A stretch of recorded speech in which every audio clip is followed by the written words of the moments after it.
The time being 6:30 and a quorum being present, I call this meeting to order. First on the agenda is approval of minutes. We have it for May 11th, 2022, November 2nd, 2022, and November 16th, 2022. Are there any questions or comments from the commission about these minutes? The only question I have, Mr. Chairman, is the minutes from May 11th, 2022. It also says approval of meeting minutes December 15th, 21, and January 5th, 2022. Is that,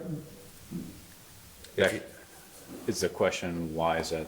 Why is that on there? If we're approving May 11th, and I think we, Approve those? yeah, did we approve those? Yeah, the commission could have approved those minutes at that meeting, and that's just a record of yeah, the commission doing so. okay. That's all I have. Yeah, it's not, not super clear about what that means, I guess. I mean, the other ones say approval of there was no meeting minutes to approve on the other one, so those were the ones that are approved Alright. during that one. Any other questions or comments? Hearing none, could I have a motion to approve the minutes for May 11th, 2022? So moved. Do I have a second? Second.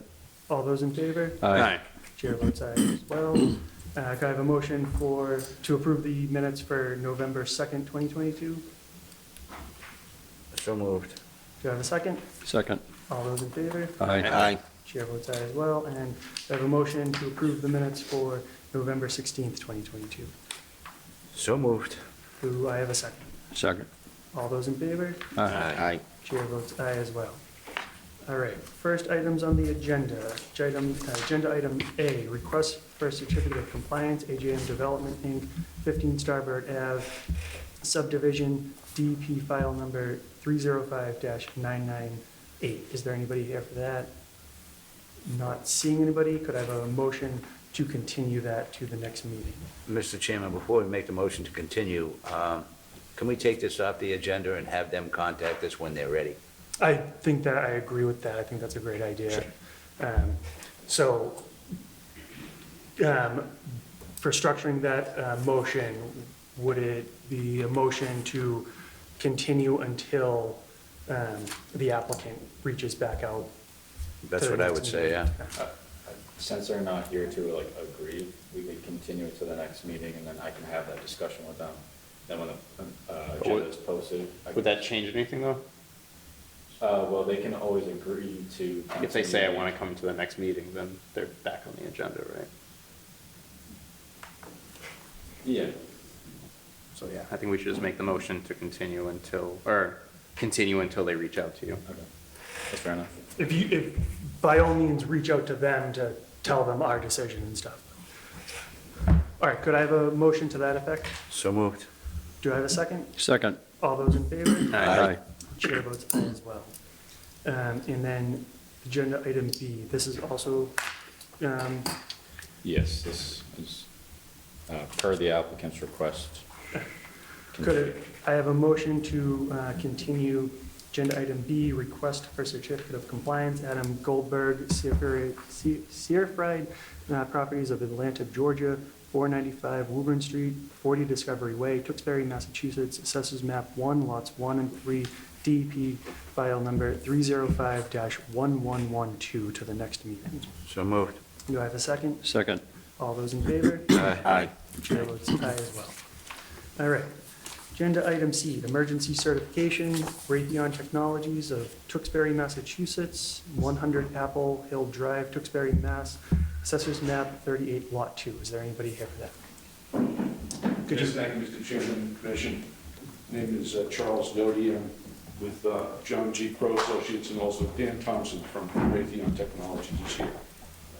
And I have a exhibit plan here, which is not technical information, so it's not engineering information, so I believe I could give it to the commission as for guidance at this time. And also invite anybody in the audience that might want to see a copy of it also.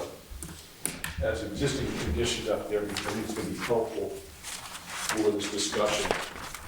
We don't want to take a lot of your time when you're sitting in the storm outside, but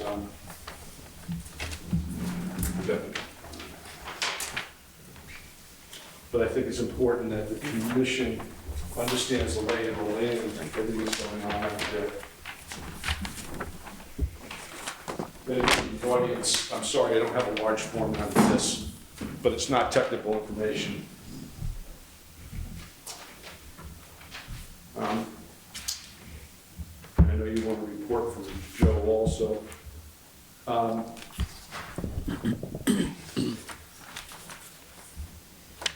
What's happened here at the campus, we had started a notice of intent filing in order to replace 2 culverts out there.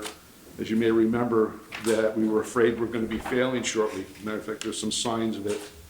But less did we didn't know that, in fact, some of the other outfall pipes going towards the wetland below the large slope that you can see towards the 2 basins. In the meantime, we're also about to fail, and one of them did fail. To orient you a little bit, here going left to right, there are a number of outfalls that go to the low wetland that's between the property, on the property, but adjacent to 495. You see there's one that's circled in black, it says A, that drains lots 9 and 8. One that's labeled B, that drains primarily off-site to the north, and lot 7. C, which takes the area from lot E to the east behind building 300. And of course the culvert, the lower culvert, that brings the intermittent stream from the drainage from the northern parts of the site, or maybe that's perhaps the western part of the site, and northwestern part of the site, and the neighborhood, school, properties, etc. above. There's another one, a D, you can see further to the east, which also drains some of that parking lot there behind building, I think it's 100, if I'm not mistaken. The pipe circled and labeled as B failed. In other words, it got undermined, and perhaps Dan could describe a little bit more in detail what happened there, but this failed, and so it sort of caused a need for us to come about a more comprehensive solution here, in addition to dealing with the emergency that's arisen because of the B. Sure, and just to introduce myself, I'm Dan Thompson. I'm the manager of our civil engineering team. We support a lot of the Raytheon technology sites this side of the Mississippi River. And the local facility team noticed this in between storms and caught it just in time. There's a significant sinkhole about 5 foot deep underneath this. When we had the contractor expose it, we noticed we were close to the wetland. We contacted Joe. We brought him on site. Before we, got too much into it, and it's all corrugated metal pipe. I'm sure you guys see this across. It has about a 30-year design life.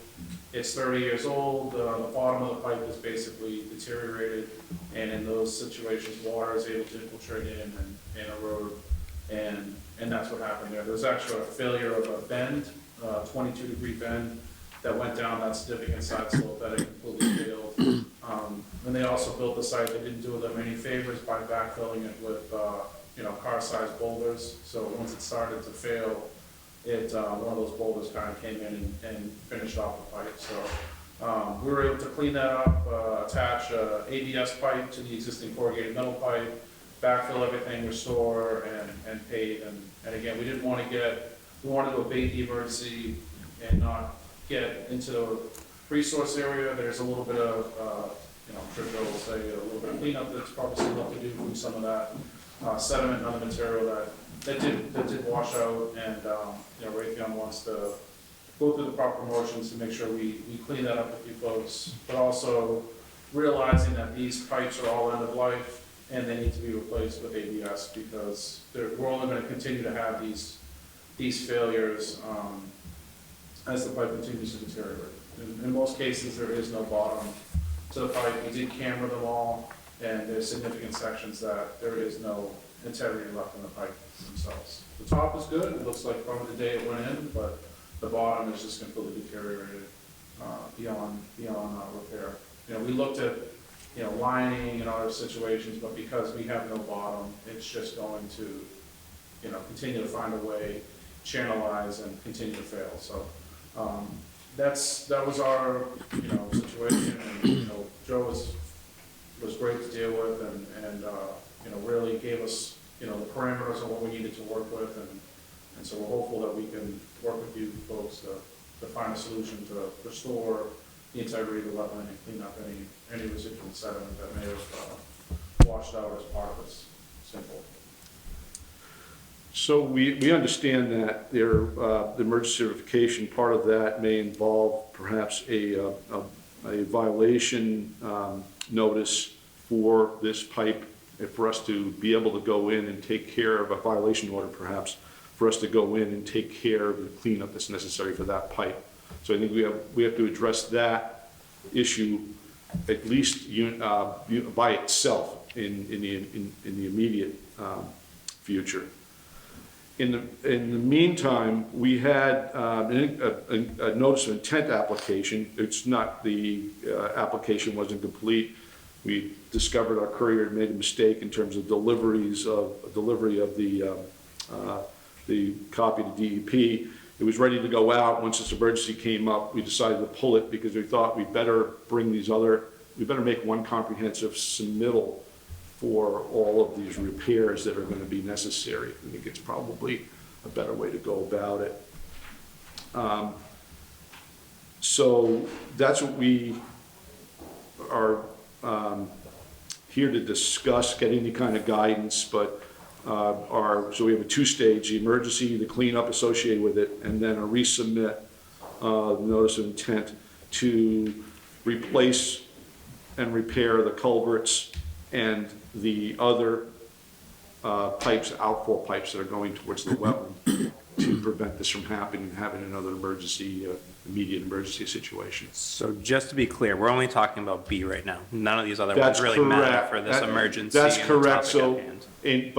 but it's hard not to talk about both of them because it makes sense for us to be withdrawing the other notice and getting a package together that's more But I comprehensive. guess my understanding of emergency is it actually has to be an emergency and not a potential emergency that could happen in the future. So Right. I can only talk about B and say, yes, that's an emergency that needs to be fixed. Yes. A, C, and D, yes, those are issues that will be coming up and Yeah. following the process is, I think, what you have to do until they become an emergency and repair them at that time. That's correct. We agree. B and C and the twin culverts on the upper and lower side are the ones that are made out of corrugated. A and D are both RCP. Right. They're in good condition that we don't have to do any. Okay. So, yeah, what is the current status of B? That, B has been, it's been repaired. We connected, with ABS pipe to the existing corrugated pipe. We were able to find a piece that was still sound enough to make that connection. The entire slope itself is hand-placed boulders and very large boulders, so as far as restoration, it was simply backfill the pipe with proper bedding materials for ABS pipe and place the boulders back on top of it.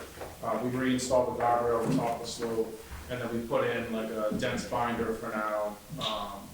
Let that kind of settle out, and in the springtime, we'll mill it and overlay it. So everything's been installed, the integrity is there, and we thought it makes sense for us to include BC along with those other culverts, in the NOI final. So, but B is not a complete solution yet. No, it's enough to abate the emergency. Okay, that's the point I think that needs to be. Yeah. We didn't chase it, you know, we basically stayed somewhere between the 50 and 100 foot. You know, we didn't want to chase it down and closer to the resource area, you know, being mindful that, you know, we were able to find sound pipe and abate the emergency, so that's what we did. So it's better than a Band-Aid, but it's not the final Yeah. solution. because, correct me if I'm wrong, anybody, but if we issue a emergency certification, typically you would come back with the notice of intent, but because you already have one on the table, you're gonna reorganize that. But for right now, the biggest emergency of all of the emergencies, that's been taken care of. That's correct. That's correct. The question would be when should we approach the cleanup work that's necessary associated with the problem that occurred at the failure that occurred, and what mechanism should we utilize for that? Joe had talked about with Dan earlier, and I believe today, about it being issuing a violation. We don't know if that's absolutely necessary, but whatever the easiest mechanism is to allow Raytheon to get the work done as soon as it should be done, and as well as it should be done, would be, any guidance on that would be helpful. Yeah, if it's wait and do them when you go through the NOI process and do B, C, and the culverts at the same time, and sort of get all of our disturbance in one set, so we can have one SWIP and one construction erosion control plan, or is it go in and make a cleanup, which can be done, it's a very, very steep embankment. It's a 2-on-1 slope, and just getting material and things down there safely is difficult. So that's the only reason I'm asking is if there's leniency there, it would be easy to go, it would be better to just sort of address that as a little bit more of a major project and treat BC and the culverts. But certainly we could go down there with buckets and shovels and try to haul it back up there. But it's just gonna be very labor intensive too. Any thoughts or opinions I about? was gonna say, Well, I this want is- Joe's opinion since he was Yeah. on site and There we actually go. saw what was going on. Joe's had his eyes on it. Alright, so as far as just strictly talking about emergency certification, so this was just issued by myself on behalf of the commission because I recognize it was a failing roadway within a parking lot. There's a clear threat or potential threat to human health and safety at that time. So all the emergency certification does is allow them to conduct the work that they have done, which was basically backfill the sinkhole that opened up and just bring that part of the site back to a condition where it's now safe for cars to drive, plows to go over, people to walk over. So that's all the emergency certification is for. It's just meant to abate the emergency, which has been done. So, and that's just for B. That is just for B, correct? So the cleanup can be made part of the notice of intent So for the next one, for the rest of it. that's, One approach. it is one approach. It's obviously up to the commission. But for just this agenda item, I would just discuss the emergency certification and however you want to clean up the discharge that's been into or adjacent to a wetland. So for the emergency certification, like I said, it's just whatever the conditions were, which was basically just to install sediment controls, which they did on site,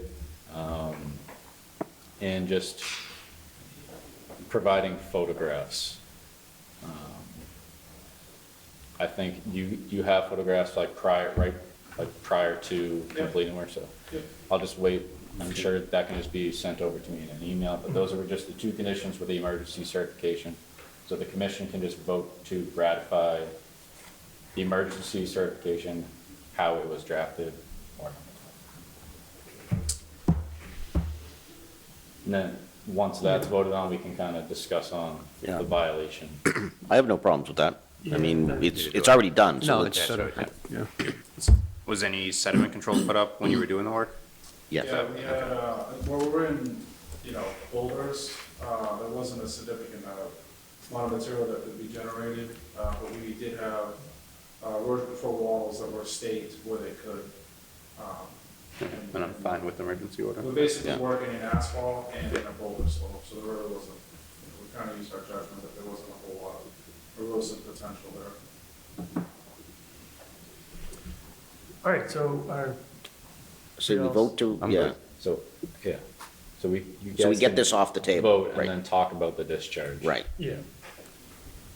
All right, so in that case, could I have a motion to ratify the emergency certification? So moved. Do I have a second? Second. All those in favor? Aye. Chair votes aye as well. All right, so now that's taken care of. Do we want to wait until the next, or, because they're up later to talk about everything else, or? Doesn't matter.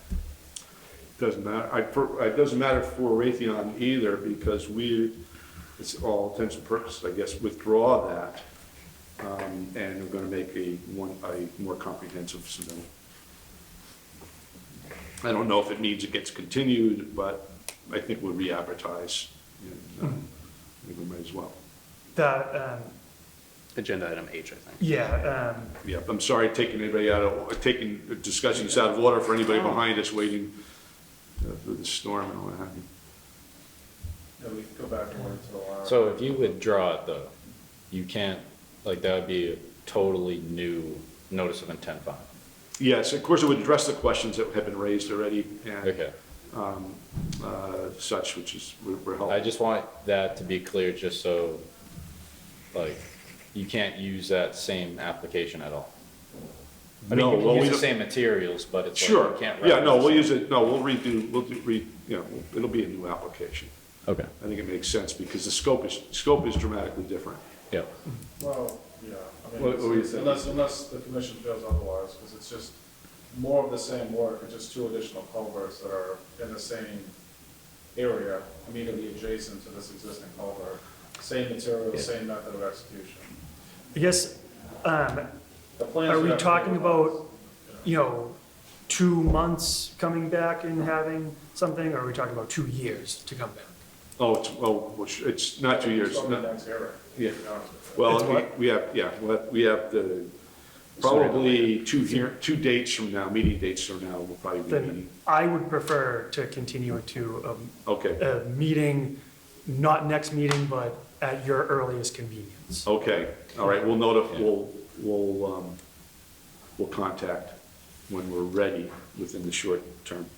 You probably benefit from DEP not receiving this application yet. Yeah, Yeah. So yeah, you would just have to send that revised application to them to them, yeah. and I see guess- how it works on the state side. Yeah, I see the sensibility of that, and I can understand now, Dan and I talked about it earlier, we weren't agreeing, but I can understand his reluctance. No, I mean, I think my, you know, I don't wanna be a paperwork pusher here. Yeah. I wanna, you know, there's a situation that needs to be addressed, right? So I don't wanna, you know, I don't wanna kick the can down the road. And, I think if we can, with the commission's understanding that, and our feeling, this started where we went for an ADOA for parking lots 6 and 7. But at the time, we thought our drainage systems were correct. You guys approved that, I think, in September or December of 2020. We paved parking lot 7, and then immediately, you know, a year later, this is where we started finding these sinkholes. So it's kind of a continuation of that, you know.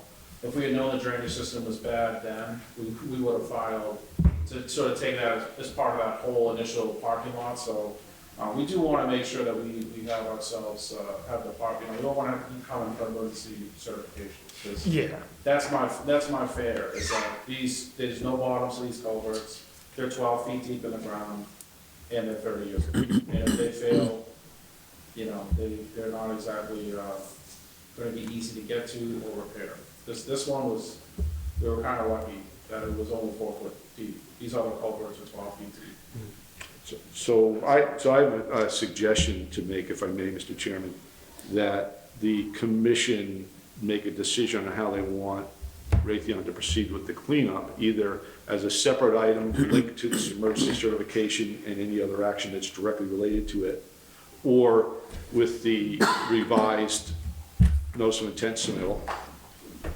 is really the question. And then also that understand when it comes up, when H comes up, or whatever letter number that is, that would be a continuance. yeah, I guess my concern is, right now with it being winter time, how how likely are you able to actually go in and clean up as opposed to? Right, and do how we much, have to how much wait? damage are we gonna do Yeah, by, in the wet, you know, and, Yeah, it's definitely, in my opinion, it would be the best for summertime, late summer. Dry season, Spring, yep. dry season. And it would be most likely as simple as a couple wheelbarrows and shovels. Yeah. Probably a day to clean up. It's are probably. are you concerned with and- that time frame or anything? Ideally, it would be like spring, summer, but, it is just like shovels and wheelbarrows.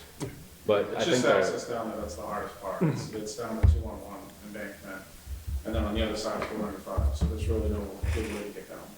and then, I guess, and frankly, I guess the work would probably be done when this other work is being done. Yeah, that would be the goal, is that we synchronize the work effort to coincide, so that we do the disturbance we need to do, have our erosion controls in place, work our way up, clean everything up, way to stabilize, file certificate compliance for everything, and then we're back in. It could still be two actions, but it'd be done at the same time. so, I don't have an issue with it being conducted at the same time, just logistically, that makes sense. I would recommend that it be two separate documents, so one as a violation and one as a notice of intent. I think that's what we should do. Recommended to not include unpermitted activities into a condition of an order of conditions, because that's like kind of contradictory. But I understand the, pushing paper and stuff, but it is what it is, I mean. And then, again, I know the violation notice has negative connotations just with that verbiage alone, but it's really meant as just a vehicle to just document, an unpermitted activity. It is what it is, yeah. Yeah. So it's Yeah, we agree, we want to do what's best for the environment there, right? That's, the violation notice and that enables us to go in there and clean it up, then that's no issue on our side. So the violation notice would just be me issuing, it, just like documenting that it happened. that it happened and how it's gonna be rectified. Yeah, Yeah. just to No, that's simple. communicate with the commission and like, in conjunction with the notice of intent. Yeah. That's happening. And if we can come back and give you a status of a violation order at the same time we're filing a notice of intent, we could put a work plan together. that You guys can. Yeah. Say you're Yeah, agreeing with, so- and So- probably just a narrative on how we're gonna go down there and. Are we I withdrawing just like it a separate- the notice of intent, or are we revising the notice of intent? I think they're withdrawing it. We're revising it. Continuing We're to, continuing and revising. Okay. I think I, too late to agree with me, I've changed my mind. Yeah. That's why I just want to clarify that, because you did say withdraw. I did initially, and I did in earlier talking with, in correspondence with Joe, but I could see where this was going, and it does make sense. It's you're not technically withdrawing, but it's going to be a very different, not even a very different notice intent, but a more encompassing notice Yes, intent. the more, larger scope. Yeah. So I guess, before we confuse ourselves more, could I, skipping down to agenda item H, could I have a motion to continue notice of intent, John G. Crow Associates, Inc. of Bedford, New Hampshire, on behalf of Raytheon Technologies, Inc. of Andover, Massachusetts, 100 Apple Hill Drive, Tewksbury, Massachusetts, Assessors Map 38, Lot 2, DEP file not yet assigned. Continue that to a meeting at your earliest convenience to revamp the notice of intent. do you want to say like a month to at least just check in? Or Yes, a month away? yeah, with checking in We're considering. within a month. Checking in, contacting you. Yeah. Yep. Yes.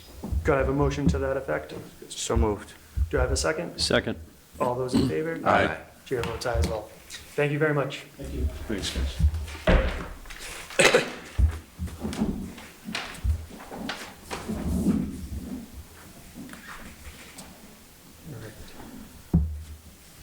Agenda item D, public hearing, request for determination of applicability, Christian Terrella, 495 Chandler Street, Assessors Map 60, Lot 163. Is there anybody here for that? Could you please introduce yourself? My name is Christian Trello. I live at 495 Chandler Street. And what would you like to do tonight? Yep, so essentially it's just clearing out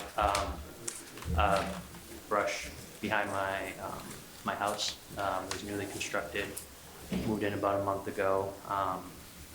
It's a 1.35 acre lot, stretches sort of diagonally across Chandler Street, behind Chandler Street, between Chandler Street and Round Pond.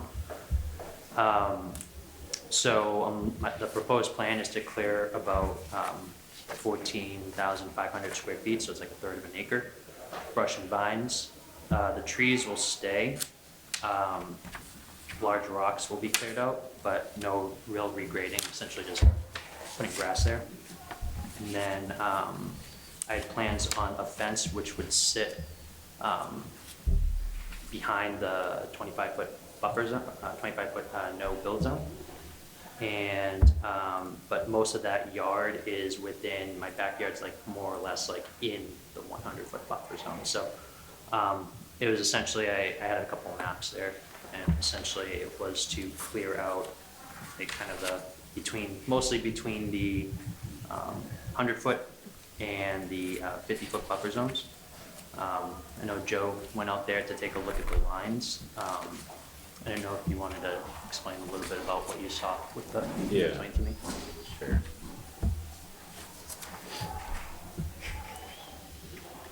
So yeah, for most sites, I take a site visit to just see if I can confirm the wetland boundary.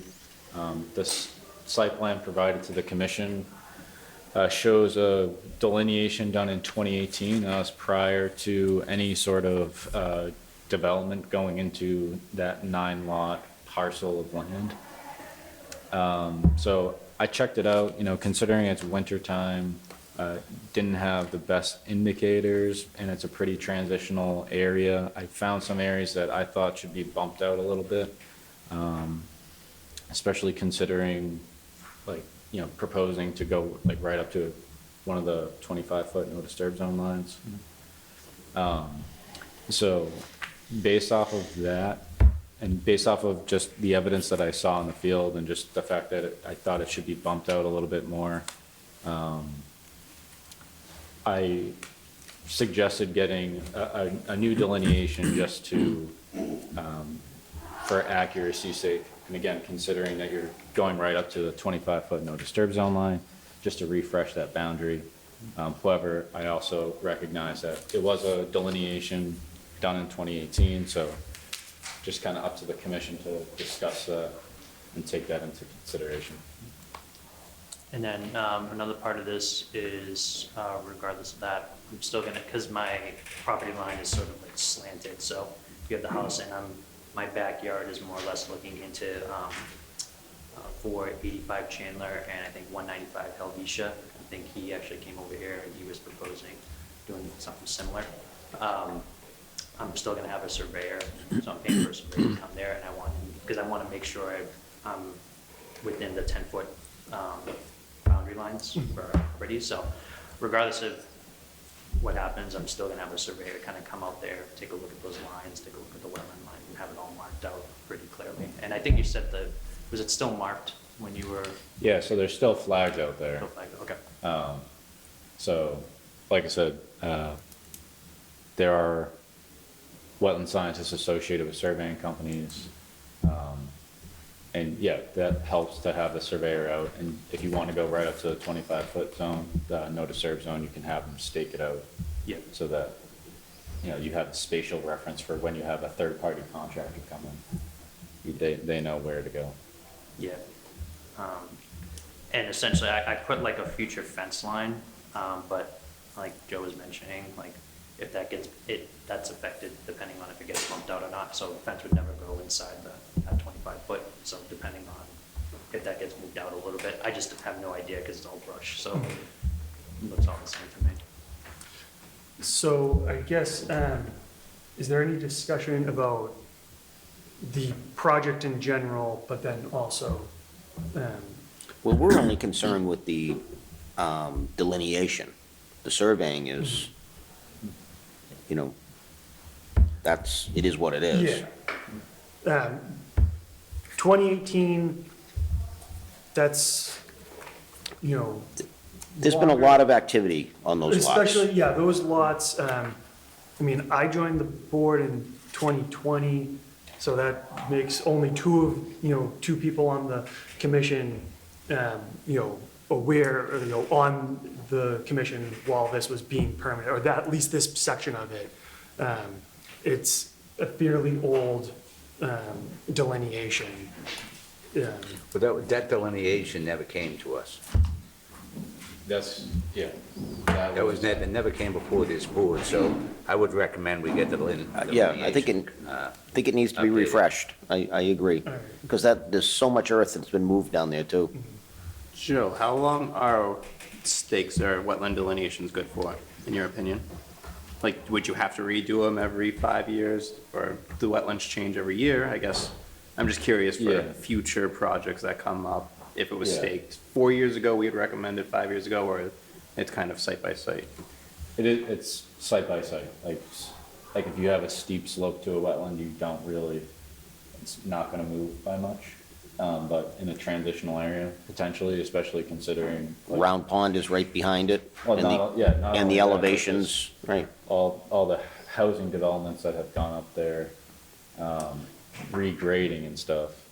I So- believe where his house is and the one to the left of it, that was all grass for a long time. The one to the left of mine, yeah. That was Yeah. like the first, like the corner. Yeah. Yeah. Huge grass area it was. So would that make a big difference between all the construction that's going on and the delineation? I would, I guess, almost suspect that it would be a greater impact if that was all wooded area as opposed to just being grass, but I'm not sure. I don't know if that was grass, or it was more It was more wood. brush and, Yeah, Yeah. you know, I like the idea of refreshing, especially if we're gonna put stuff right up to the, If you're right up going to the limit. up to the 25 foot, right, I then would, we need to know where it is. Yeah, so just for the record, I suppose, this was, this delineation for the development was, like, shown, but they were proposing work outside of the 100-foot buffer zone, so we didn't have jurisdiction to kind of say anything. all right. It wasn't like a presentation to the commission, but it was, I Right, think this it was is one that where we had he- you look at, yeah, and Correct. you had to come back to us and say that they were working outside that zone. yep. Yeah, because this I is think where we they had to check staked it out twice, the too. 110 or whatever, so they didn't have the issues. Yeah, so this was at the time prior to the development, it was delineated by professional wetland scientists, When it was a septic system sitting When there there was and nothing no Yeah. structures yeah. there, yep. so. So I think the discussion has been that we would like a delineation done. I'm unsure, similar to the last one, would this be a negative determination or continue it until such a time that you can get a delineation? I think it would be continued. All right. So if you're comfortable with that, Should we put a date on it? I feel we are not having like a specific date on that. yeah, that's another thing is I'm not sure how quickly, shopping around to Yeah. different places to do Well, that. that surveyor would do that, right? Or is there somebody else who'd have to go out there and? Would have to be tied in. Yeah. Traditionally, they're tied into each other. It's gonna be surveyor and a wetland scientist. Okay. It's two separate entities. Got it. Okay. I mean, I was still gonna do it anyway. I can just Yeah. ask them All right. if they'll have one, if they have like a scientist. I If they want to. I would just put this on the next and keep kicking it down if it's not. All right. Yeah, we just don't- continue it to the That's next the easiest meeting, thing. and whenever he gets his ducks in a row, he comes back. All right. And that way, it's not a big delay. Yeah, okay. All right. Joe, I guess before we do anything, another question for you. How effective is it to delineate the wetlands in the middle of the winter? Yeah.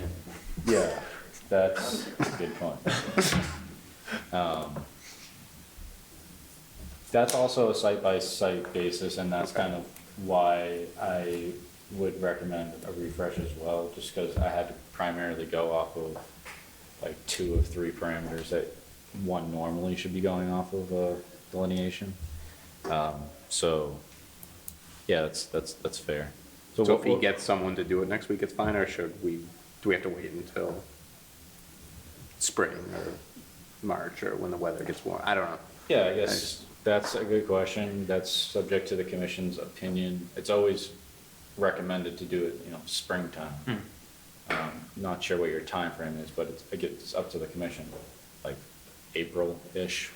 Yeah, I was only doing it thinking because everything's dead, so it's easier to clear brush out, but there's no like rush or any of this, so it's sort of pretty much up to the commission. So, second meeting in April or something to that effect? I'm good with that, yeah. All right. And hopefully it'll be full summer by then, right?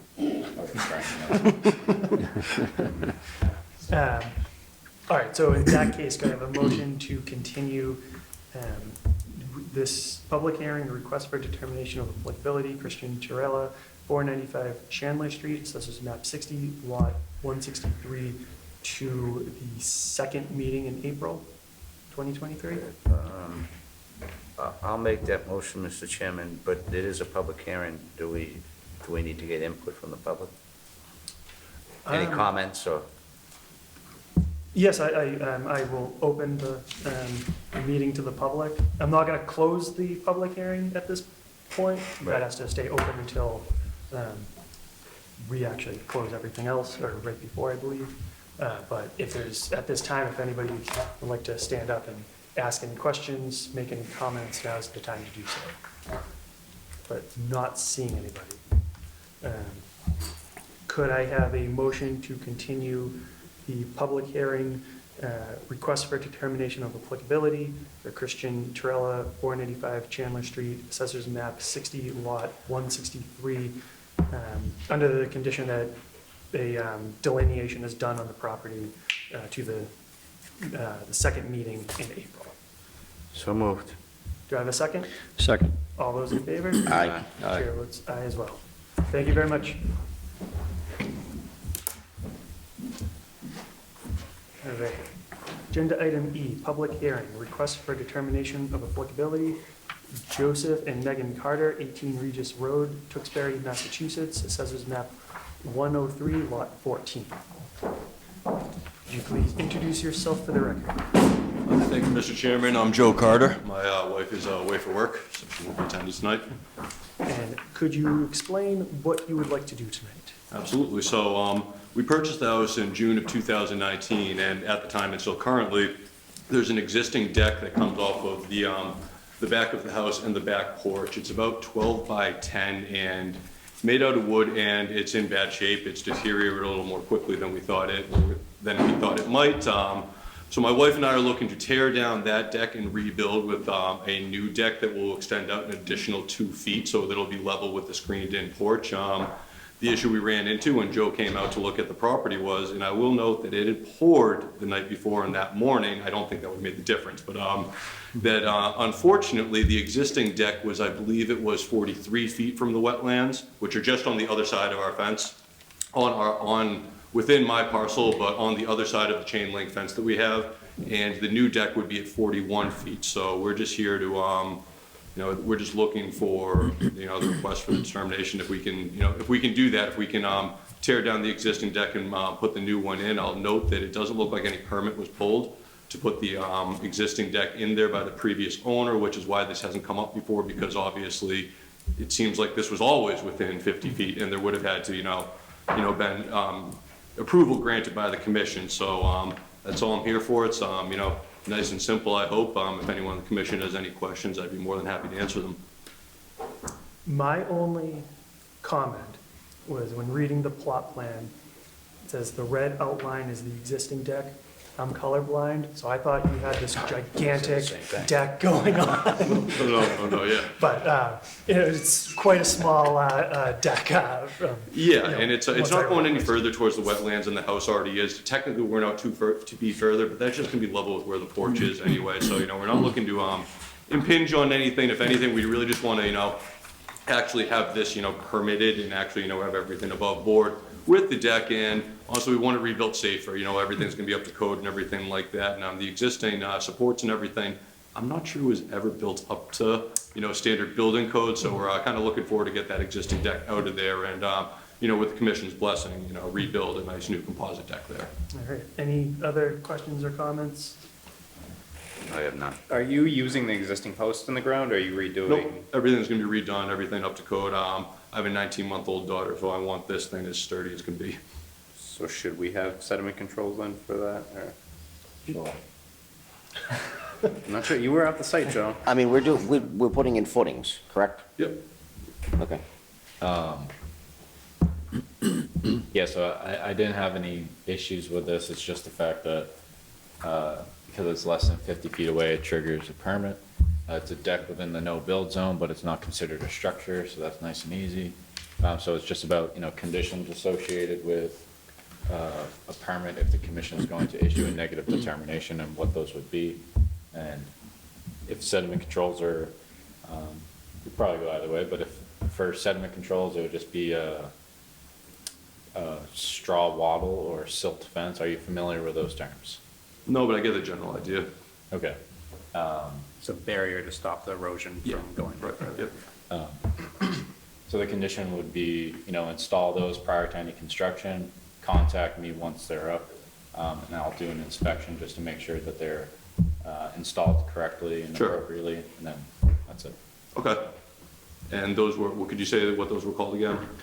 Straw wattle Straw and wattle. silt fence. Okay, I may be emailing you to follow up and just make sure I, He'll send some pictures. Great. yeah, I just want to make sure you don't tell my contractor exactly what he needs to Yeah, do. it's He'll it's know. either or. He'll know. I figured.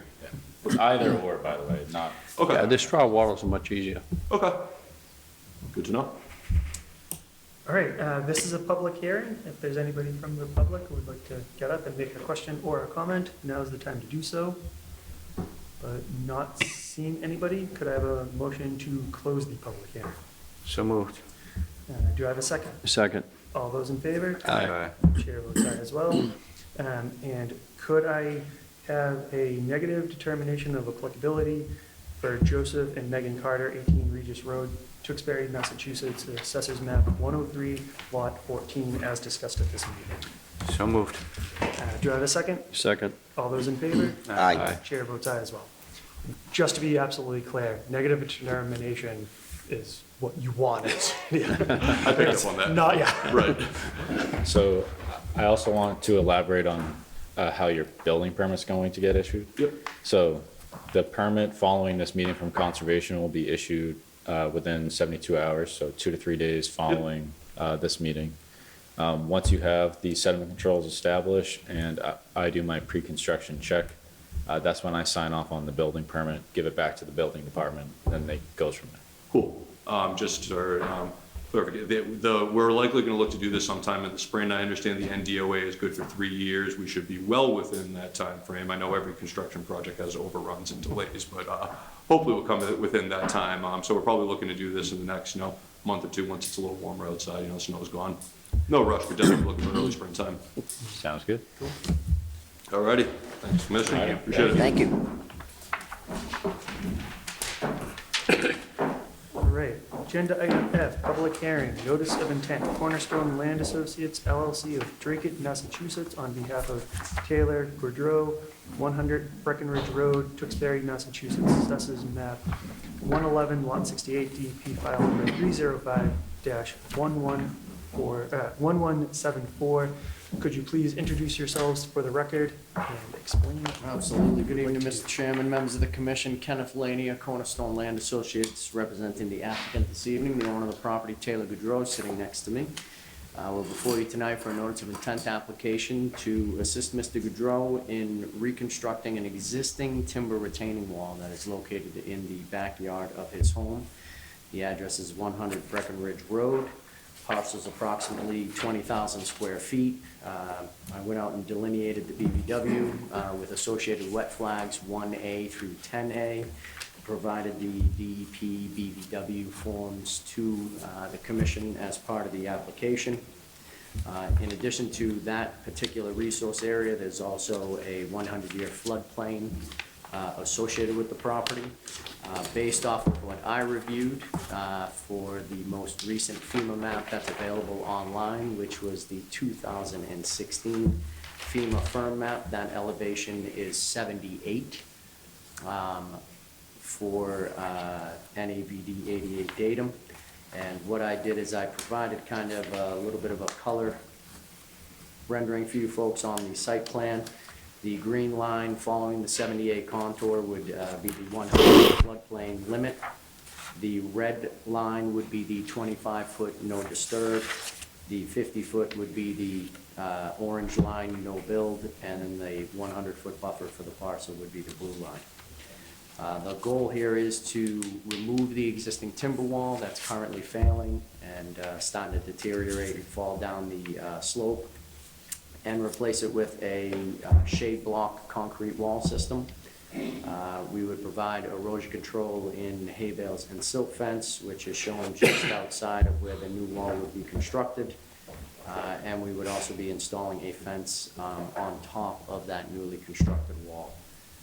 Most of the work, actually all of the work, would take place outside of the 25-foot no disturb, except for a small section of the retaining wall that exists within that area, just to the south portion of the proposed wall where the angle is.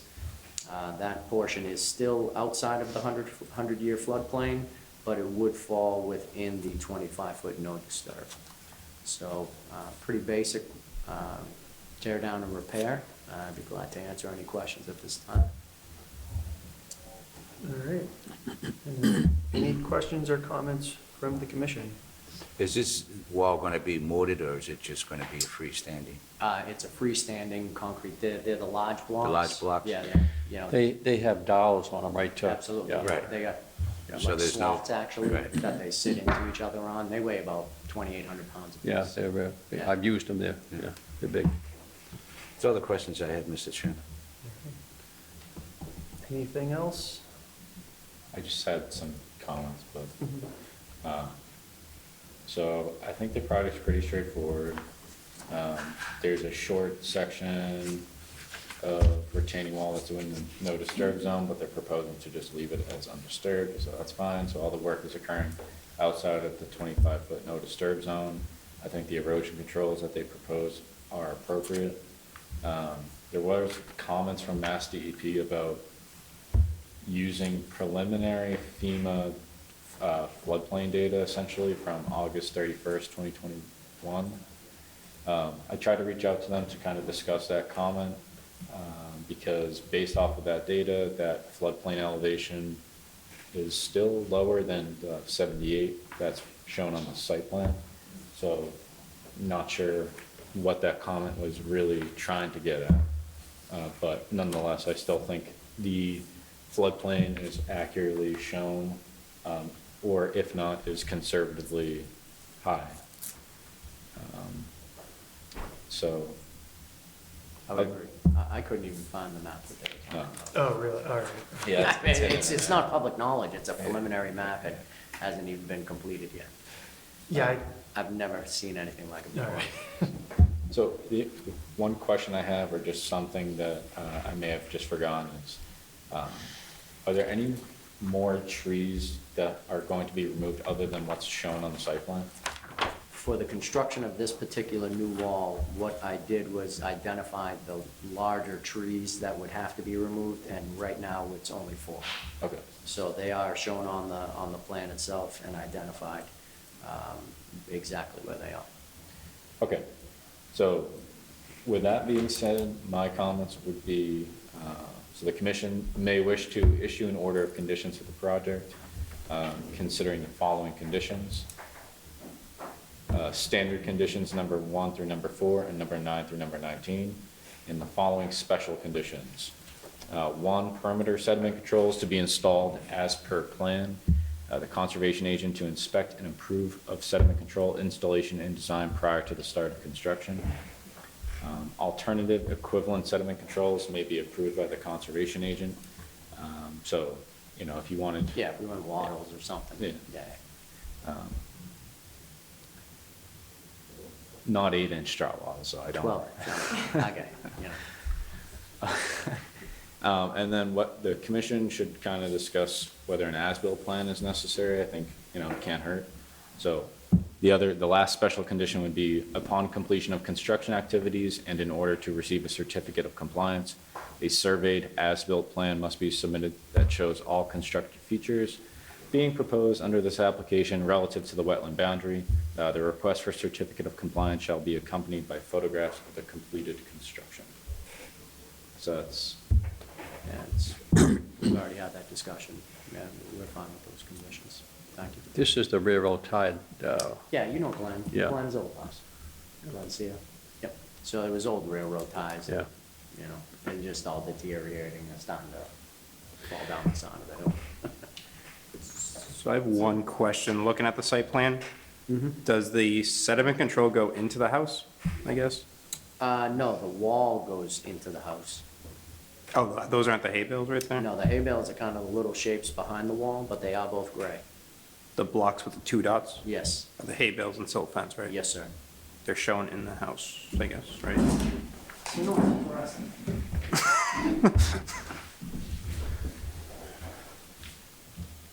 Yeah, we have a different plan, an application. When it gets scanned in, isn't this weird? Because you didn't see this here, but. It's a different plan, yeah, that we're looking at. Look at the plan you have, shows the hay bales like off the line. I don't know whether it was. Yeah, this is what I was looking at, so I saw the hay bales going into the house and it's not covering this portion of the timber. okay. But the actual site plan that was submitted, which I did copies of. Yeah, if you have a copy, that'd be great to see. I did 400 copies. It was done shot right line. All right, so this will be the site plan to go Yeah, off. it is an updated plan, if you want to check that out. Yeah, Already got the. Yeah, but I have the one that has the, I don't get how that moved, but it's not that way Okay. on my computer. this looks much better. I gotta assume it is either bad print or bad scan, but ultimately the hay will be shown 2 feet off the retaining wall. These walls are built like Legos, so you don't really need a lot of room between the hay bale itself and where we're putting the actual wall. Makes a lot more sense. I kind of just figured that it should be. Right, in your brain, and I didn't see it until, that's why I printed the extra plans. I do have another 2 copies here if you guys want them, but it's the same date on the same plan. If you want to put hay bales in your garage. Yeah. Right. We're gonna avoid doing that. So this would be the plan that I'm going to reference. Yep. Yeah, you say, all right, we do have a question. We do want to take down some extra trees, if possible, that are dead in the backyard area. Is Yeah, that- so the plan potentially in the future might be to add solar to the rear portion of the roof. Currently, it's not in a good spot because of the shading from the existing tree line that's there. So eventually, in the future, I would like to know, if we wanted to remove more trees than what we're proposing, where is that line that we should not go past if we want to remove trees or follow them, I guess? Right. So theoretically, what the issue is, I don't know if you guys have been to the site, but in the rear of the parcel, there's a wooded area.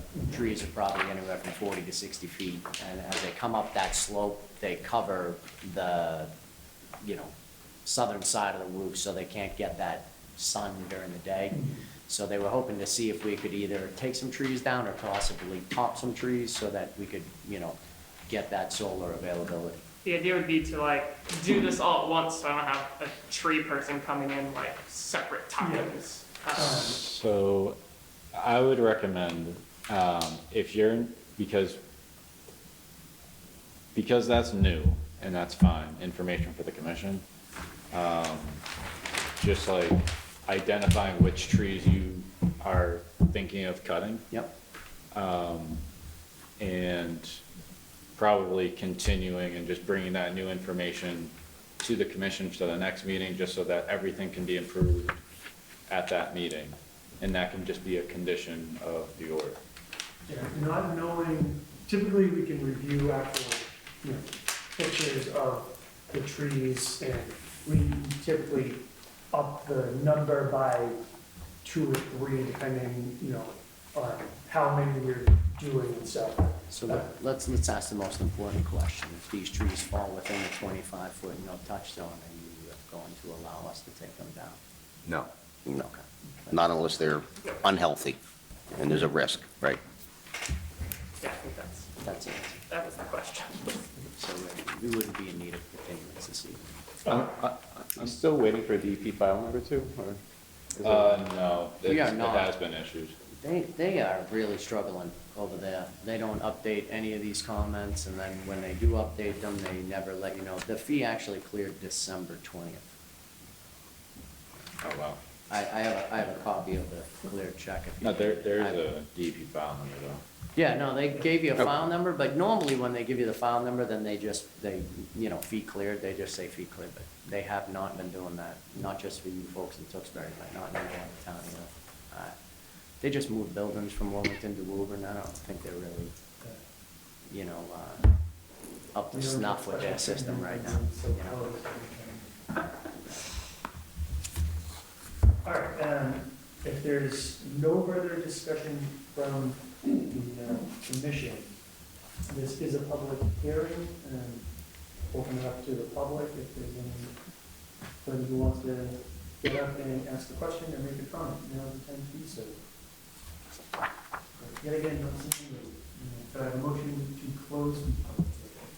So moved. Do I have a second? Second. All those in favor? Aye. Well, all right, so could I have a motion to approve the notice of intent, Cornerstone Land Associates LLC of Fairfield, Mass, on behalf of Tyler Drill, 100 Breckenridge Road, Tewksbury, Massachusetts, assessor map 111, lot 68, DEP file number 305-1174, as discussed at this meeting. Based on the site plan. Yes, based on the site plan provided as. So moved. Could I have a second? Second. All those in favor? Aye. Chair votes aye as well. Thank you very Excellent. much. Thanks a lot, appreciate it. Have a good night. You too.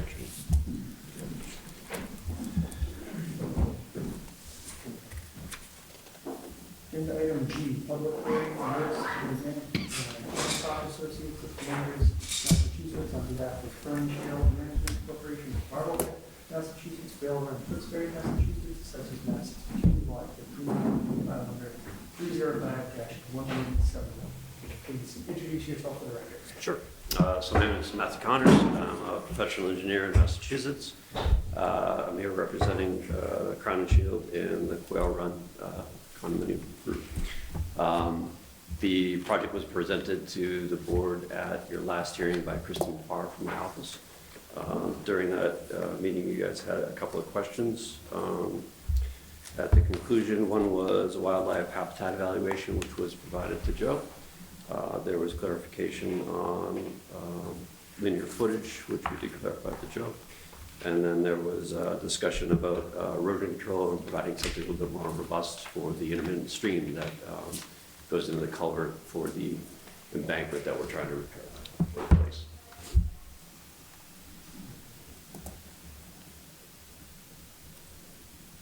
Are there any questions or comments from the commission, or Joe? So all the comments that we had from the last meeting where this project was discussed, which those issues are basically developing a way of catching sediment from working along that embankment. So catching the sediment prior to it actually going into the stream, since you're working directly above. So the solution to that was Hancock had proposed kind of using the same filter fabric used in silt fences, essentially, to put it at the bottom of the basin. Right now, I imagine there'd be some like hanging it over a little So bit. it's not a basin, but so there is an existing retaining wall, it's timber, it's falling over right now. And what we're proposing to do is remove that timber wall and replace it with a modular block wall. Larger blocks, goes up a little bit higher. So it goes together doesn't need a whole lot of depth to put it together. Goes together very quickly too. So basically they'll bring the material in on a trailer and then they'll lift it off and put it into places to go. The space that they need is close to the embankment as it stands right now. They'll probably clear out a little bit more. And then the intermittent stream as it stands is not being touched for all intents and purposes. It goes into a culvert, comes out of the culvert. So that flow, whatever time of year it's being constructed, and will continue to go through that. We're not looking to blockade that in any way. The beefed up erosion control fence, for all intents and purposes, goes from, a little bit beyond the toe of the bank, between the toe of the bank and that intermittent stream. So there's plenty of space for it to go, and the work that we're doing really doesn't require a whole lot of space to begin with. Does that answer your question? Okay. So the way you described it is, are you saying there's not really a threat of sediment directly falling into the stream? Not from my past experience, no, it has been. It goes very quickly. We'll put that erosion control. I've actually used that detail that I provided you on a couple other projects. And what it does is, if when they do lift out any material and it does drop off, it'll bounce off of that. It won't bowl it over and get into the intermittent stream. So it's a little bit more beefy, but it does allow the excavator to get in there and reach and do what the excavator does. Okay. So is that detail at the bottom of? Yes. Okay.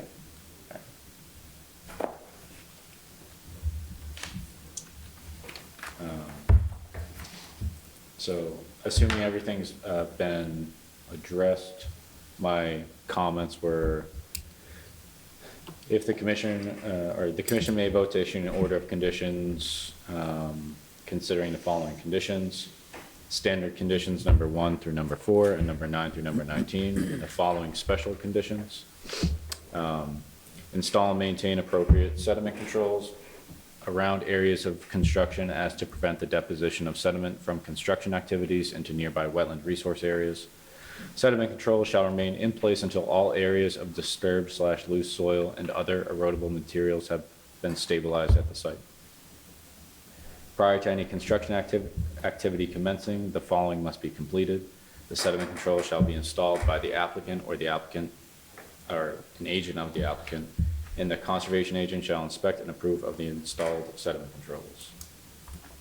Alternative equivalent sediment controls may be approved by the conservation agent. The silt fence detail on the final approved site plan shall be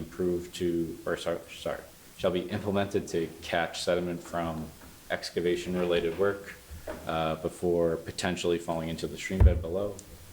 And lastly, upon completion of construction activities and in order to receive a certificate of compliance, a surveyed as-built plan must be submitted that shows all constructed features being proposed under this application relative to the wetland boundary. The request for certificate of compliance shall be accompanied by photographs of completed construction. That's it. Can I just add one thing to that? Sure. On the photographs, also add the previous photographs as it is now. Okay.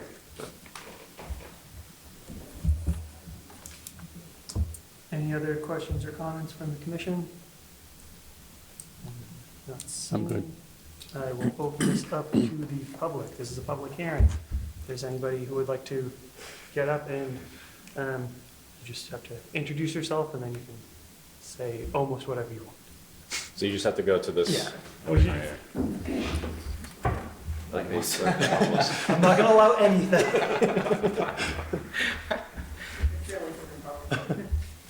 Hi, my name is Karen Dale. I have 2 questions. One is, are there gonna be any trees that are gonna be removed in the process at all? Not to my knowledge. There's an existing timber embankment, and really we're just looking at replacing the stuff. Right, so you're taking the timber out and putting it with whatever material? It's a modular block retaining wall. Yep. And my second question is, running perpendicular to the bridge, the culvert bridge area itself, there's a long retaining wall that also runs the length of the brook area. Is that area going to be touched at all, or that's not part of it? Are you referring to behind the condominium, the townhouses that are there? Yeah. No, the only work being proposed is along the road. There's the bridge. Yeah, there's the culvert that goes underneath the road. There is a timber embankment on the, it's either the north or the west or the south and the east, but, because it's kind of an angled drive. But anyway, those are the only walls that are being removed. Okay. And is the tube itself going to be replaced at all? I don't know, the pipe that The allows the culvert? water flow? No, we're not touching the culvert. Okay, all right. Why I asked that is because the guy that presented earlier from Raytheon that talked about the disintegration of the bottom of that. So I believe he had, was it? Corrugated metal pipe. So corrugated metal pipe has a problem in that once it reaches its life expectancy, the bottom of gets wiped out. The culvert that this place is actually concrete, so it has a much longer life expectancy. Okay. Thank you. All right. If there are no more, I don't get a lot of public comments. I'm very excited. You gotta get out more, right? If there are no more public comments, I will entertain a motion to close the public hearing. So moved. Do I have a second? Second. All those in favor? Aye. Chair votes aye as well. And could I have a motion to approve the notice of intent for, let's make sure I'm on the right one. Notice of intent for Hancock Associates of Danvers, Mass. On behalf of Cronin Shield Management Corporation of Marblehead, Massachusetts, Quail Run, Tewksbury, Massachusetts, Assessors Map 62, Lot 15, DEP file number 305-1171. Do I have a motion to that effect? So moved. Do I have a second? Second. All those in favor? Aye. Chair votes aye as well. Thank you very much. Thank you. Have a good night. All right, we already took care of agenda item H, so now agenda item I, public hearing, notice of intent, GCG Associates, Inc. of Wilmington, Massachusetts, on behalf of the town of Tewksbury, Massachusetts, 900 Chandler Street, Assessors Map 43, Lot 84, DEP file number 305-1175. Is there anybody here for that?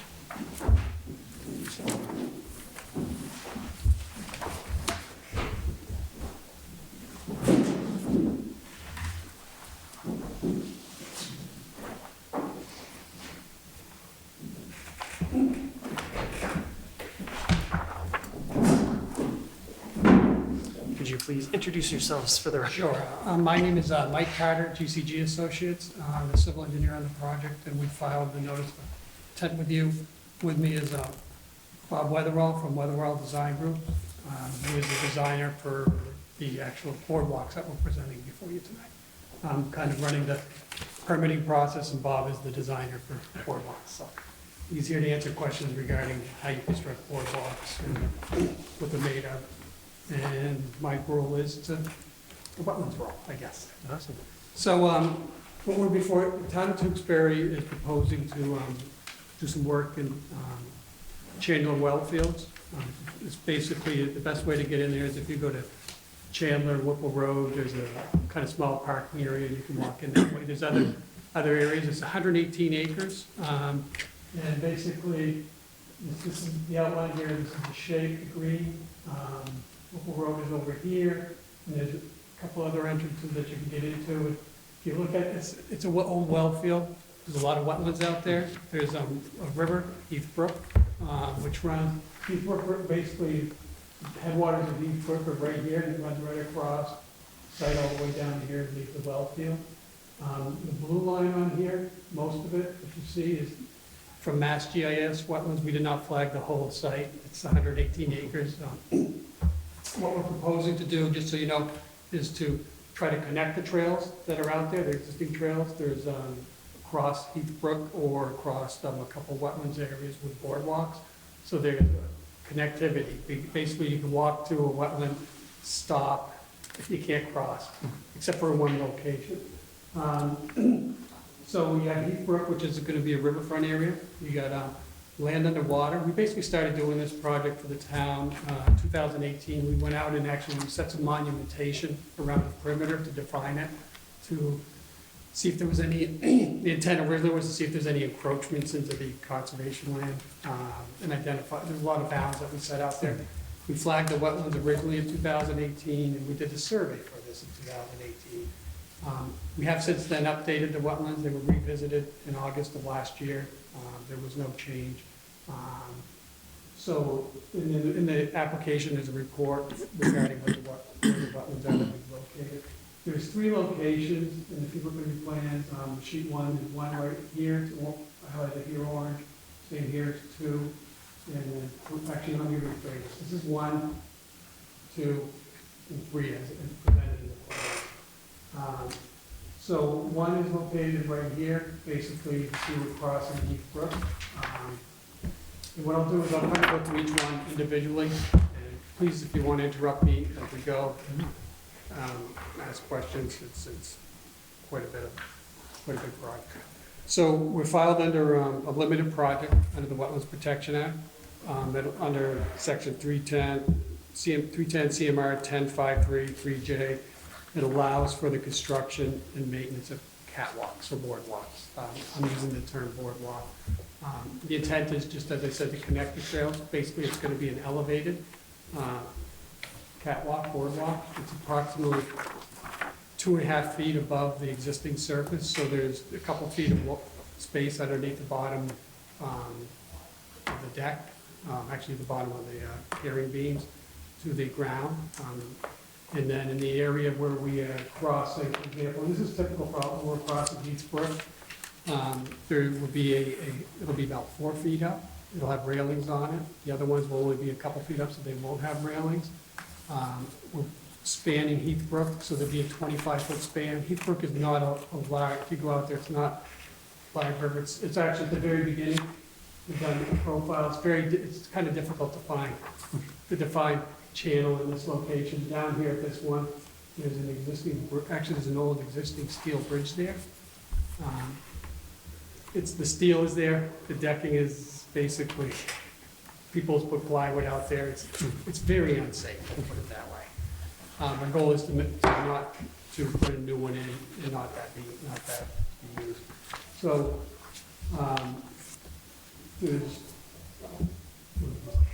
in this area, there's approximately 355 feet of boardwalk. There's a peninsula if you go up to the next, let me just go to sheet 2, what was student.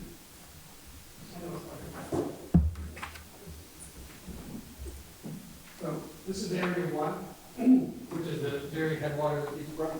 There's approximately 355 feet. Basically on this plan it's the yellow, it runs across. There is water out there. Basically on our plan we showed where the elevation of the water was, and we did it in July of 2018. You could actually walk, it was less than a foot. You could just start surveying, walk across, and we shot topo and located all the trees, all dead trees for the most part in there.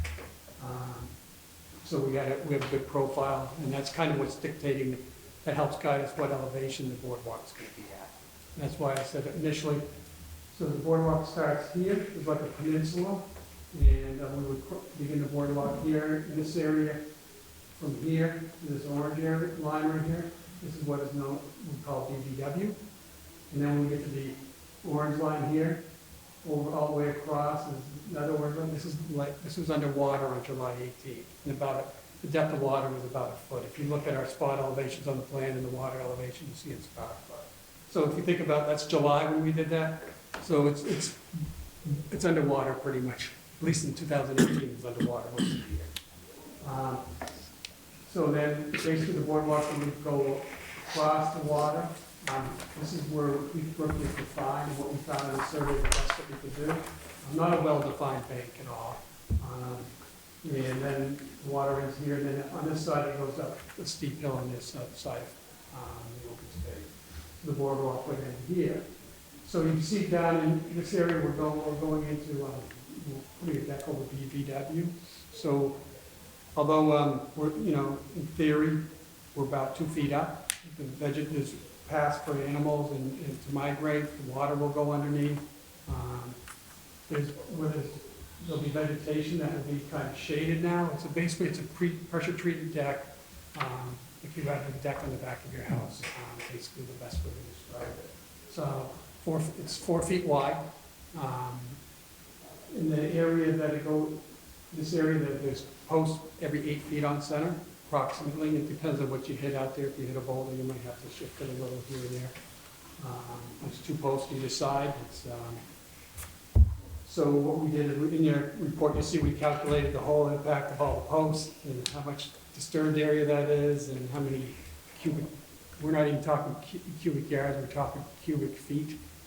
So it's very small, we're actually a small amount. But during the construction is to be done by hand. No, when you think of construction, you think, oh, we're bringing in machinery, we're digging. This is all done by hand. And I'll let Bob kind of talk about that in a little bit because that's his expertise.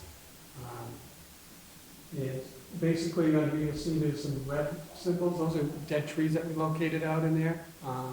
And the goal is to go by them and not touch them. But if there's a safety hazard, we don't want to have a dead tree right next to a boardwalk. So you're only planning on removing the 2 trees identified? There's actually 3, and ideally in the field, what we want to do is we had that back with Joe, we talked about this, we'll try to pick the best route. We've located trees out there, there's not a lot of trees. Again, these trees were there in 2018, they could be falling over at this point. And so there's only 2 called out. I see a dead tree in the middle of the boardwalk. I might have an old plan again, but right at the corner, looks like there's a dead tree in it, but there's. We're showing that we're saving this one. Oh, okay. But it's a potential. So you're right, we do only call out 2. Okay. And also we talked about this in a meeting with Joe a week or so ago, and there's a flexibility in the field that we always exercise, which is if we can kind of cite stuff to miss stuff, I'd rather leave a tree and make it be a feature on the boardwalk than be absolutely rigid about direction. The intent here is to show scope of work and area in which it will happen, allowing for some adjustment when we get there. So that's 350 feet, and actually in this area right here, there's a platform 15 feet by 15 feet, and this is just all elevated. They go in there and they basically excavate down with shovels and post hole diggers under the water. Do you want to tell them how they do it in the water? Well, ideally, if the soils are right, if it's old marshland, we'll just cut points on the end of 4x4s and drive them manually with one of those sort of D-handled pieces of box tube steel, which is because it really isn't practical to dig with a post hole digger in the water. That's what Mike was talking about, with the spacing is roughly 8 feet on center. We'll adjust in the field for ease of application and to minimize disturbance. How wide did you say the boardwalk was going to be? We said 48, it's about 42 and change, 42 something. It's got about making efficient use of 10-foot 2x-stock. How wide is one of those? It's not the right math, but it's, how ride's what?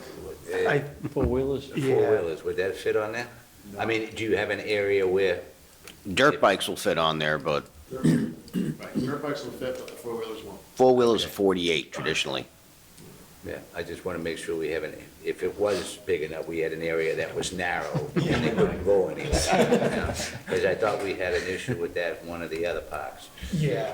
It's really meant for single file foot traffic and Right. also anybody who's got a wheel assist, something they push, or somebody in a wheelchair. It's meant to accommodate people who with mobility trouble, but it's not meant to accommodate anything more than a bicycle, really.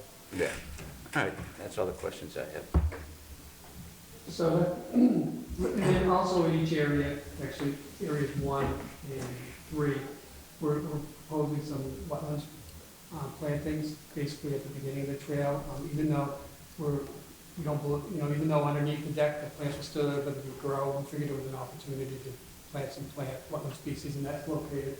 We show here what we're planting. It's basically, you'll be planting around live trees in this area, so it's basically for every square foot underneath, from the land on the water to the edge of the BBW, we're planting an equivalent area upland. And then if you go out there, if you've ever been out, it's pretty flat. So there's not a big, it's not like I'm planting plants 5 feet in elevation higher. It's basically it's inches. So that's area one. And basically, right where if you look at it, that's where we have a 25-foot span, where we expand the screen. Area two. Real quick, the viewing area on area one, that's not raised up, that's the same. Same level. Same level, yeah. Same level. So that's area one right here. Area two, which is down here, this is where there's an existing, the old existing steel bridge. We're not going to remove the bridge, because it's a steel structure, and do more damage to the banks and everything at that point. We're going to reroute, there's already a path, obviously, that goes to there and comes across the backside of this area. We're just going to kind of reroute the bridge to go across to this area right here. That's 100, the whole span is 140,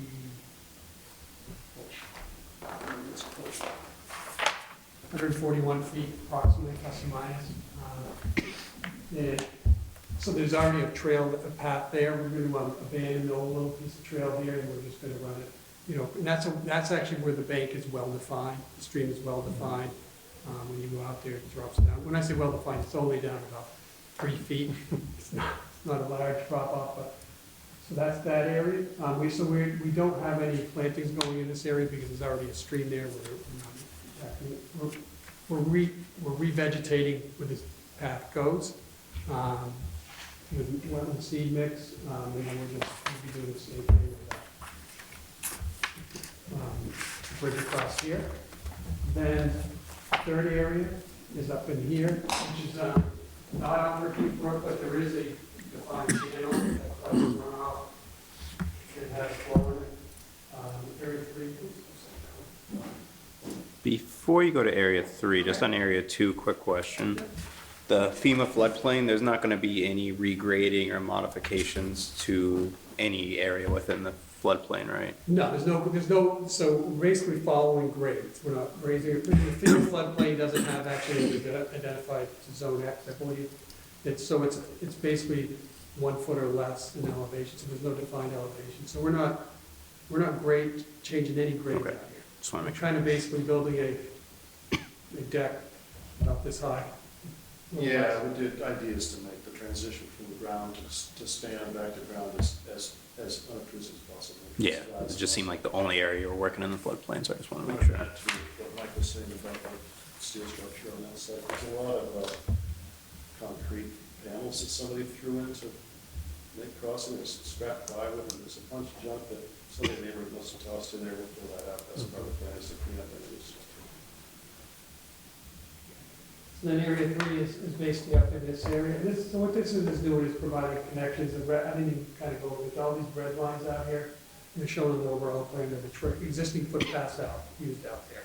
So the goal is to connect, provide connections. And this third area is basically, this is just in BVW. It's area 3. There's a channel that comes down from the street down here that flows down in this area, so drainage from the street area. So we're going to put also a same thing, bridge, 25-foot steel bridge there.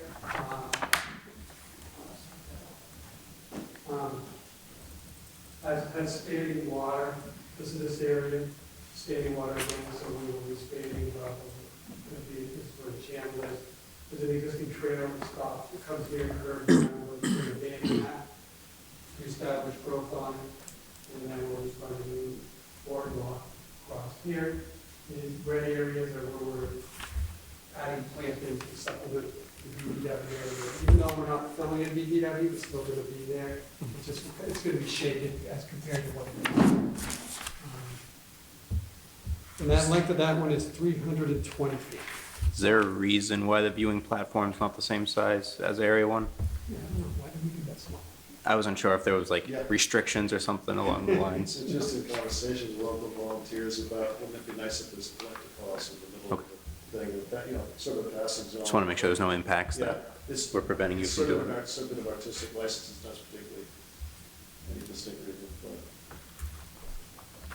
So that's that third area. And if you go into the report, we kind of identified, I'll mention the totals just so you understand. We total what the impact is overall for the different resource areas. So basically, obviously, all of the work is in the 100, 200-foot riverfront area. We're in BVW. So the total is broken down in the tables, is 1,900 square feet in the 100-foot riverfront area, 84 in the 100 to 200.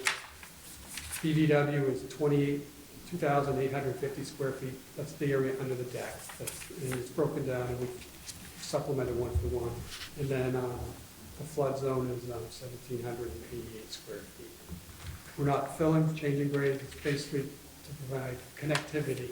So, and then I know one of my coworkers goes out there, he lives in Tewksbury, and he says you go to these dead-end trails, and the whole thing is to eventually connect them all. Town intent, as of right now, we're permitting all three, is to do number 2 first, and that would probably happen as everything goes in line, it will be this year. Do you want to talk about anything more about construction? I'm happy to answer any questions about that process or materials, but yeah, you've done a nice job. One thing that Bob did mention when we were talking in the meeting is that the question came up internally in town is where do they cut their materials, and what do you do? And I think you talked about you bring pieces in. Yeah, my experience is to set up away from the wetland and closer to where the lumber can get delivered by vehicle, and try to do as much. It's practical as well as environmental, is to try to move in finished parts instead of moving in whole parts or moving out scrap. There's also my practice, is probably working with conservation commissions, is to minimize the amount of sawdust and shavings in the resource area. So we'll try to set up a staging area on the closest paved area or lawn, and carry in parts.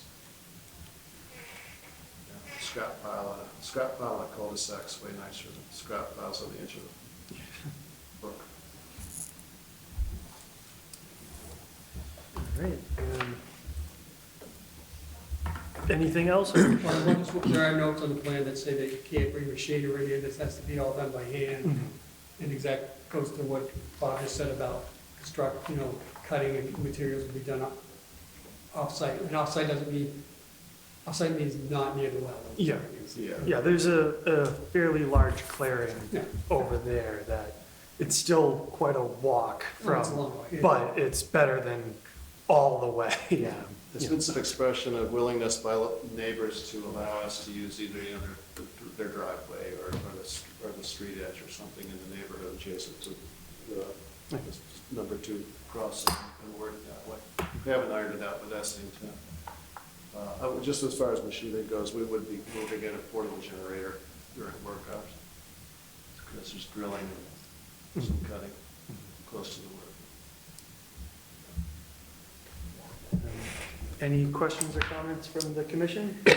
I have none. No, I think it's a great project. I've run across that bridge, and it's I'd much rather. The one that's just bought? Yeah, it's. I slowed down at that point for all these. Yeah. Well, as Mike explained, the intent is to do the first one, number 2, this year, and then and with the presumption that the town will support the building of all 3 in the near future. That's why we thought it's wiser to come before you with the entirety of the project once, rather than approaching it 3 pieces. What are the dust control measures you plan on implementing? It's just part of the NOI. Actual dust, like airborne particles? To apply, reapply dust control measures to minimize dust from the site. Sawdust, or is that? Yeah, that's funny, because with sawdust, I mean, It's in the plan, that's the only reason I'm asking.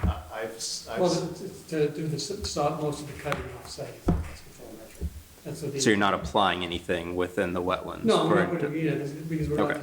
there's no earthwork going on or That- anything like yeah. that, so if that's what this isn't like a construction site where you're Correct, yeah. grading, you gotta put. Yeah, it might just be down. standard language you use, I just want to make sure nothing is being Yeah, applied just- within the wetlands You for can imagine that control. a lot of skill saw use, or Yeah. even routers, if you get into routers, it's just throwing it into water, it's like totally under. So there's no daily dust control measures being done? Okay. Sawdust catching and sweetening.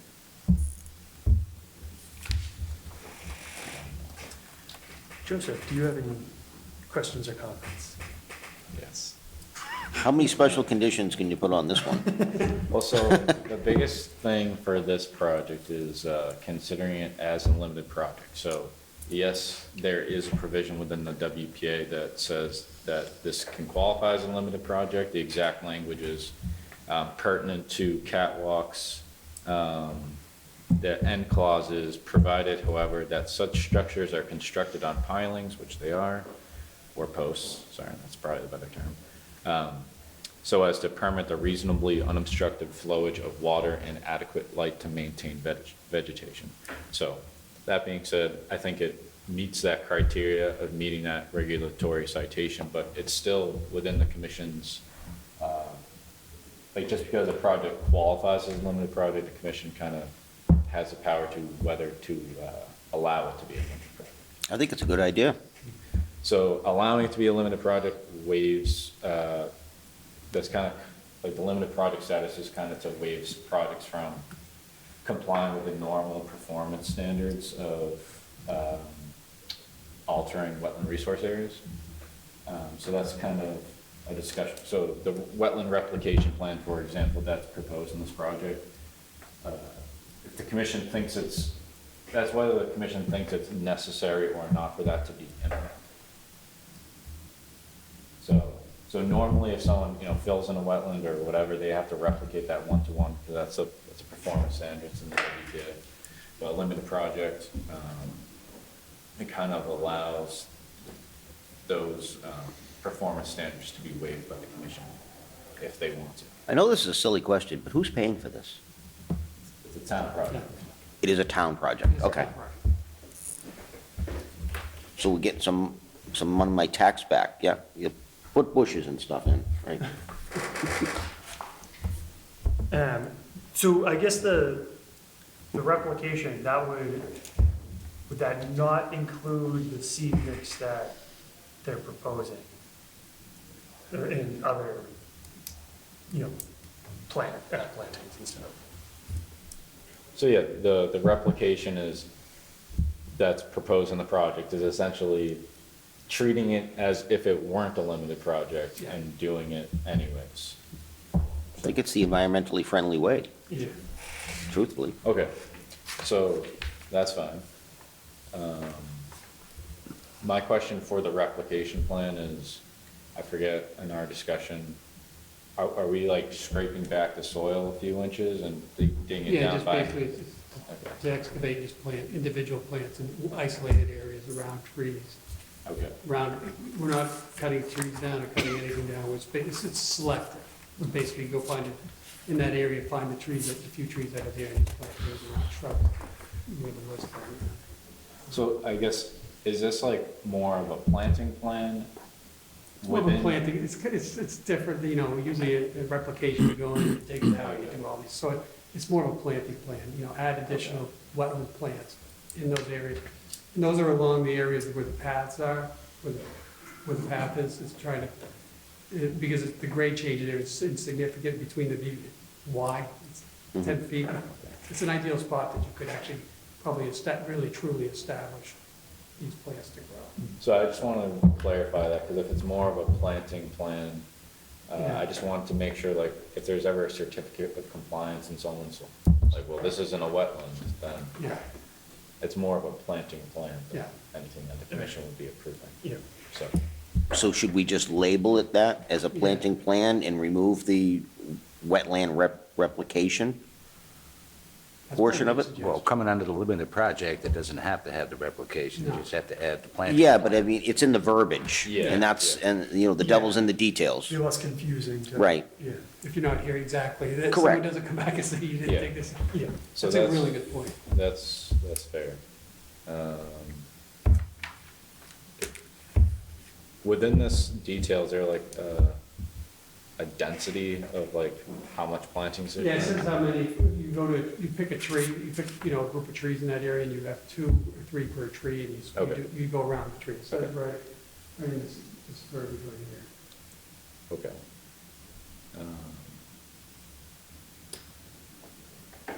So changing that to planting plan. Planting plan.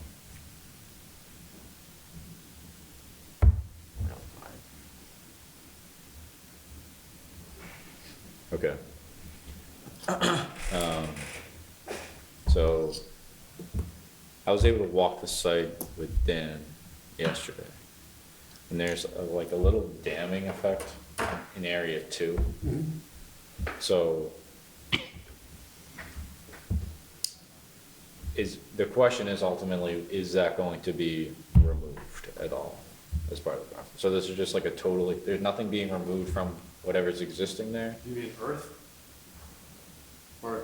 It's like a, it looks like a small, not a beaver dam, but it's like just collection of sticks and sediment and stuff. No, I'd like to just not disturb anything really, just Okay. work around everything. Okay. Except for the junk. Okay. And so getting back to the tree comment, I think it's a good idea if an order of conditions is to be issued to have some flexibility so that if they want to take down a tree, but it's not specifically called out on the plan, that they can just kind of have me come down and check it out, and we're in agreement as far as whether to take. Yeah, I like the idea of the leniency, because they may be able to take one town and save 5, you know, and make it less impactful. That's a Yeah. good point, Joe, because I think we talked about it too. Yeah. There's some talk about some big standing dead stuff. Mhm. It's perceived as perhaps being threatening if it falls on what we just built in a future storm, so. So It's I a would, conversation that's. Yeah, I think it's a great thing, just, you know, why build something that's gonna get smushed? so I would say just anything within the line of the actual boardwalk and with any trees that are within falling distance of. Yeah, Or leaning our way, it's more like. Yeah, leaning yeah. our way, it's like, let it stand and be, woodpecker Yeah. hat. I think we all agree, a common sense Mhm. approach to it. And any trees removed, typically they have to be carted off the site, but they can stay and just, is that, yeah. I mean, like that's- Decay, Yeah, right. any trees that have to be cut down would be better just staying. Left and then Yeah. they become Right. part of the natural habitat. Yeah. As if they fell down. Put them near the viewing area so people don't look at them, Yeah. right? It's really only that number 2 location is where there's the big standing dead and the fallen big stuff. The other 2 locations don't really have that. Yeah. That's kind of sparse in there. Yeah. The only other thing that I had was going out to the site, the lookout points for area 1 and 3. I looked at the site from the southern section here from area 1, for example. So right when you get there, it's just like 10 feet tall phragmites. So I don't know if that opens up to the actual stream, and if that's where the lookout is proposed, is that correct? Well, honestly, at this point, I mean, I should let you talk because your team drafted it, but at this point, it's representing an intent and an amount of area. Okay, And I'd okay, like to have that's the fine. flexibility to, Slide it one way. it'd be best if you just walk out with you one day and say, Joe, you mind if we just put this over here instead? And a little bit of organic about it. Yeah, that's what, when we were there, it's like, all right, if this is 2 feet off the ground and these things are 10 feet high, an average person is gonna still, Look at that. yeah, look at only that. I didn't realize you were proposing another lookout on the third location. The third To one. me, has- that's a better, larger platform for viewing, but I would obviously, defer to the experts on that. Okay. So I'll just read off the recommending conditions.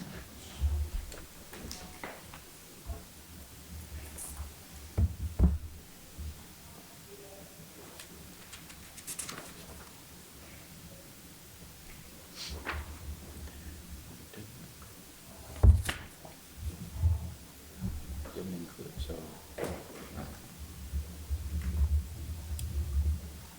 Those standard conditions, number 1 through number 4, number 9 through number 19. As we discussed, all wood cutting to occur outside of wetlands. Any wood cutting debris shall be collected as best as possible and properly disposed of. Number special condition number 2 is temporary disturbances to buffer zone, bank, and/or wetland shall be restored back to its original condition prior to an issuance of a certificate of compliance. Reestablishing any temporary disturbances in buffer zone of wetlands shall reference procedures under grading, stabilization, and establishment of growth within resource buffer area as provided within the approved plans, plan number 2 of 6. Reestablishing any temporary disturbances in wetlands shall reference procedures under wetland replication and planting plan as provided within the approved plans, plan number 2 of 6.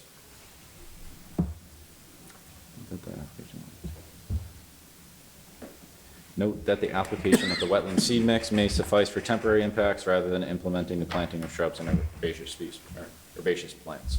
So basically, if there's like impact within the wetland beyond what was already scoped out, just the seed mix laying it down is just like a temporary impact.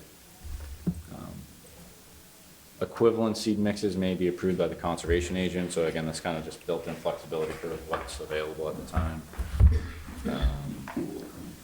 Install and maintain sediment controls as per the site plans around the area of construction as to prevent the deposition of sediment from construction activities into nearby wetland resource areas. Sediment control shall remain in place until all areas of disturbed/loose soil and other erodible materials have been stabilized at the site. Prior to any construction activity commencing, the following must be completed. Establishment of the sediment controls by the applicant or the agent of the applicant, and the conservation agent shall inspect and approve of the installed sediment controls. So this condition that I had written down just reflects what our discussion about trees, got built-in flexibility. And this last one gets back to our discussion of the planting plan proposed is within the wetlands is more of a planting plan, not a wetland replication.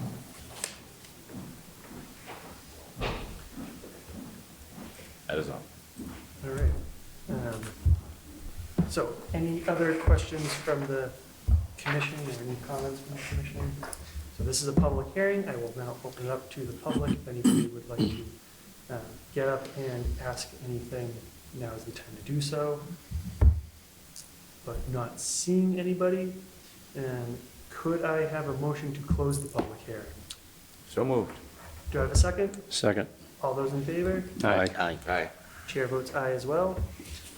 Could I have a motion to approve notice of intent GCG Associates, Inc. of Wilmington, Massachusetts, on behalf of the town of Tewksbury, Massachusetts, 900 Chandler Street, Assessors Map 43, Lot 84, DP file number 305-1175, as discussed at this meeting.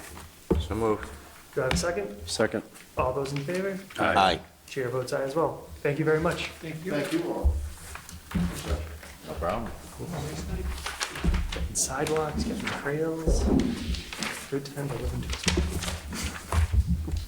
So you get your tax bill. Yeah, exactly. I have a feeling I'm going to a Well, these are CPA recorded. meeting. All right. Any old business and any new business? So the new business items are 2 water main replacement projects. One is regard to Cleghorn Lane, Hood Road, Trollbrook Lane, and Guile Ave. And the other is Victor Drive. So they're basically the same thing. They're proposing to do a water main replacement project. They've proposed sediment controls in their place. So both, in my opinion, met the condition as an exempt activity because they're using BMPs. It's a replacement of a water main. I don't have any issues with that. As long Watch as that they do fire Victor flow now, Drive. so it's nice. What's up? They'll have fire flow for that hydrant, so it's nice. But that is it for new business and old business. Any administrators' reports?